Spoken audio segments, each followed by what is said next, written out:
محمد بعد روية أحلاها لغة العربية قالت أمل في. Assalamualaikum warahmatullahi wabarakatuh. Ayuhatullah buat talibat al-mujtahidun. Sabahul khair. Kaifa halukum jami'an? Masya Allah. Tayyib. Ismahuli an u'arrifakum ala nafsi. Ismil kamil mar'atus solihah wa tunadunani Bu Ica. Al-yaum sanata'allam al-lughah al-arabiyyah. Tayyib, pada kesempatan kali ini insya Allah kita akan belajar bahasa Arab. Dan insya Allah Bu Ica akan menemani teman-teman belajar bahasa Arab di level 4. Ayuhatullah wa talibat, hayya nabda darsanal an bi qiraatid du'a wahid ithnani thalatha. A'udzu billahi minasy syaithanir rajim. Bismillahirrahmanirrahim. Raditu billahi rabba wa bil islami dina wa bi Muhammadin nabiyyan wa rasula. Rabbi zidni ilma warzuqni fahma. Rabbi shrah li sadri wa yassir li amri wahlul 'uqdatam min lisani yafqahu qawli. Amin ya rabbal alamin. Baik, sebelum lanjut ke pembelajaran, kita bahas dulu yuk, kenapa sih kita harus belajar bahasa Arab? Nah, teman-teman di sini lihat ada ahammiyatu ta'allumil lughah al-arabiyyah. Pentingnya belajar bahasa Arab, pentingnya mempelajari bahasa Arab, karena bahasa Arab itu banyak sekali keutamaan ketika kita mempelajari bahasa Arab gitu. Nah, karena banyak, jadi Bu Ica cuman tulis 2 saja. Yang pertama ada di Quran surah Yusuf ayat 2, kemudian ada juga perkataan Umar bin Khattab radhiyallahu anhu. Pada Quran surah Yusuf ayat 2 yang bunyinya A'udzubillahi minasyaitonirrajim. Bismillahirrahmanirrahim. Inna anzalnahu Qur'anan Arabiyyan la'allakum taqilun. Shadaqallahul azim. Yang artinya sesungguhnya kami menurunkannya berupa Al-Quran dengan berbahasa Arab agar kamu memahaminya.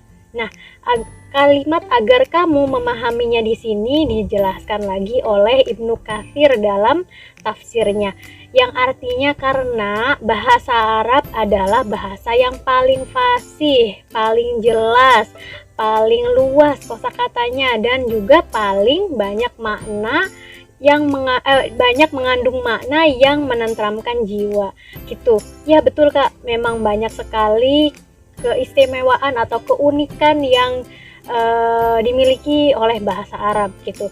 Dalam satu kata dalam bahasa Arab, walaupun di dalamnya itu cuman ada 3 huruf saja, namun banyak sekali mengandung arti atau makna di kata tersebut gitu. Itu kerennya bahasa Arab. Kemudian yang kedua ada perkataan Umar bin Khattab radhiyallahu anhu, ta'allamu al-arabiyyata fa innaha min dinikum. Pelajarilah bahasa Arab karena bahasa Arab itu bagian dari agama kalian. Jadi yang pertama tadi, kenapa kita harus mempelajari bahasa Arab? Karena yang pertama, bahasa Arab itu bahasa Al-Quran. Nah, kemudian yang kedua, bahasa Arab itu bahasanya agama kita, bagian dari agama kita, maka kita harus belajar bahasa Arab. Ya teman-teman, jadi kita akan belajar apa aja sih selama di level 4? Jadi selama di level 4, selama teman-teman kelas 4 insya Allah akan belajar 10 bab Kak. Untuk semester ganjil, pelajaran Arabik itu ada 5 bab. Yang pertama ada bab menulis, anggota tubuh, kemudian peralatan sekolah, keluargaku, dan angka 0 sampai angka 10. Itu kita akan belajar bab-bab tersebut. Untuk hari ini insya Allah kita langsung masuk ke bab pertama, yaitu tadribul kitabah. Ad-darsul awal tadribul kitabah, latihan. Ya, tadribul kitabah artinya latihan menulis. Maksudnya latihan menulis huruf hijaiyah sambung gitu.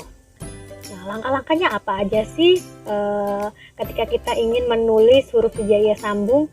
Ada 9 Kak, kalau di buku bahasa Arab ada 9 langkah ketika kita ingin menulis huruf hijaiyah sambung. Yang pertama ada kenali kepalanya sampai 9 ya. Teman-teman bisa lihat ada 9 langkah, namun insya Allah kita akan bahas 5 langkah dulu, dari kenali kepalanya sampai jadi mirip huruf S gitu ya. Sudah siap ya teman-teman ya? Oke, hayya nabda. Toyib, teman-teman, langsung kita mulai ya. Jadi untuk pelajaran pertama kita adalah tadribul kitabah atau latihan menulis huruf hijaiyah sambung. Nah, tadi sudah Bu Guru sampaikan langkah-langkahnya itu ada apa aja. Untuk langkah pertama adalah kenali dulu kepalanya. Nah, maksudnya gimana sih kenali kepalanya? Kalau kita mau baca huruf hijaiyah kan kita lihat dulu tuh kepalanya. Kepalanya bentuknya kayak gimana sih? Terus titiknya ada di mana sih? Titiknya ada berapa sih gitu kan? Nah, sama halnya dengan ketika kita ingin menulis huruf hijaiyah sambung. Kita lihat dulu kepalanya kayak gimana. Terus kalau kita sudah tahu kepalanya, kita coba langsung tulis. Kita tulis kepalanya.